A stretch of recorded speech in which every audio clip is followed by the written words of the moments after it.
qualité de porte-parole des travailleurs, je voudrais souhaiter la bienvenue à Madame la ministre qui est représentée par l'USGM et saluer sa présence parmi nous. Je n'oublie pas les éminents conseillers ici présents et les experts qui nous éclairent chaque fois que de besoin. Cependant, je voudrais avoir une idée nette sur 3 points importants qui tiennent à cœur aux travailleurs et travailleuses de notre pays. Le premier point, la doléance des travailleurs de tenir plus régulièrement des assises de la CNT. Nous réitérons une fois encore notre exigence de tenir, selon les textes, le nombre de sessions de notre institution par an afin de répondre efficacement aux problèmes qui ne cessent de s'accumuler.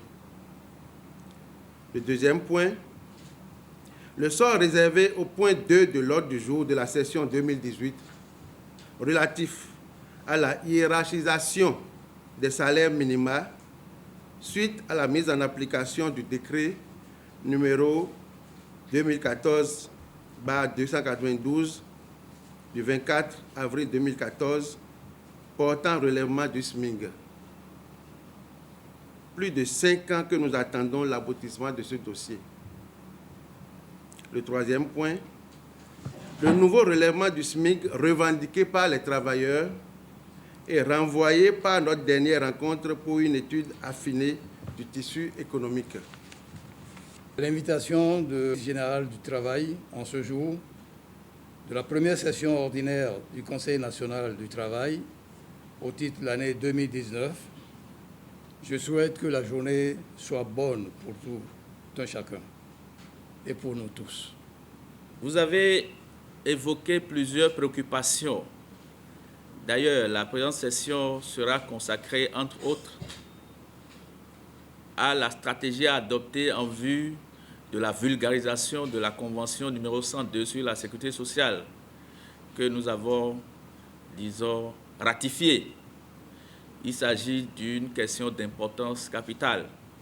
Et je ne doute pas un seul instant que vous allez trouver les voies et moyens les plus appropriés pour que, aux confins de nos entreprises, de nos structures, de nos sociétés, cette convention puisse être maîtrisée. Vous avez aussi inscrit à l'ordre du jour l'appropriation du document de l'avant-projet de politique nationale du travail. Il s'agit d'un document important pour le monde du travail pour permettre à chaque acteur de se replacer dans le contexte qui est le sien et de bénéficier de l'appui qui lui est dû. Cet avant-projet de document a prévu un budget d'environ 3 milliards pour pouvoir impacter positivement tous les secteurs du monde du travail. Mesdames et messieurs, vous avez évoqué un certain nombre de préoccupations qui sont également des préoccupations qui tiennent à cœur à Madame le ministre du Travail et de la fonction publique. Il s'agit par exemple de la tenue régulière des sessions.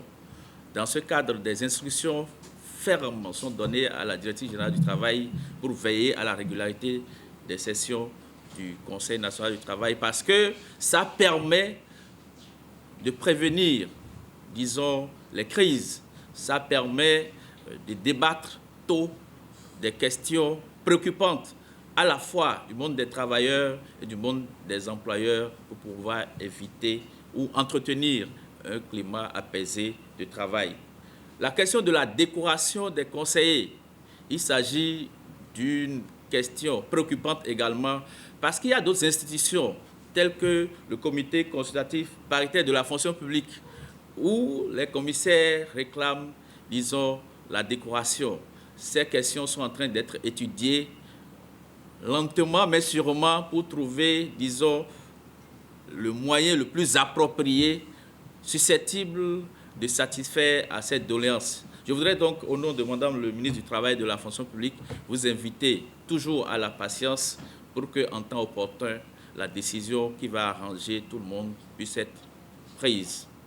Je ne doute pas un seul instant de ce que, à la fin des 5 jours vous allez sortir des recommandations qui vont permettre, disons, d'apaiser davantage le monde du travail. Je voudrais vous remercier et souhaiter plein succès à vos travaux, tout en déclarant ouvert ce jour, lundi 26 août 2019, les travaux de la première session ordinaire du Conseil national du travail. Je vous remercie.